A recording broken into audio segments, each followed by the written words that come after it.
जब सुने के होई भोजपुरी गाना, बस बजे के चाही गाना।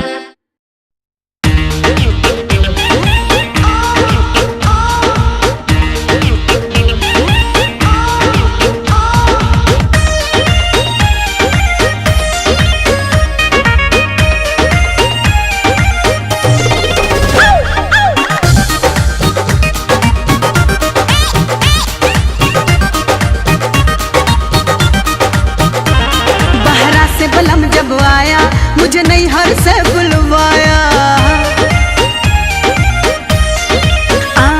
बहरा से बलम जब आया मुझे नैहर से बुलवाया। धक्के कोरा में दहिया गरम कर दिया, तोरक दिया बुता के लिया कि छोड़ दिया, पिया रात दिया बुता के लिया कि छोड़ दिया पिया। चब चोरे लका कब कब करे लका यार रोज रनिया हो रनिया हो।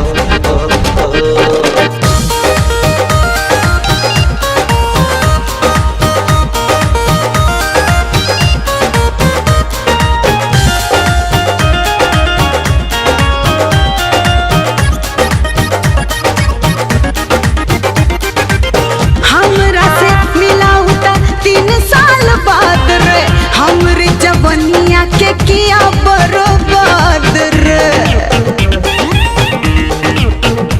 रानी रतिया में प्यार कोई बाहर हुआ रे, बोला कोई सन बुझाइल जब जब छुआ रे। आज किला के ढीला पटम कर दिया, तोरक दिया बुता के लिया कि छोड़ दिया, पिया रात दिया बुता के लिया कि छोड़ दिया पिया।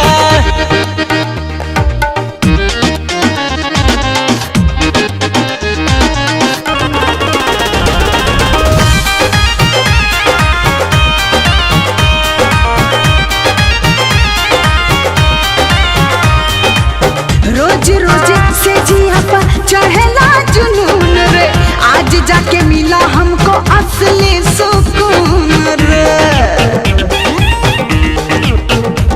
जब खुश रहती हो सब काम करके, काफी मिलेगा पिया को बदनाम करके।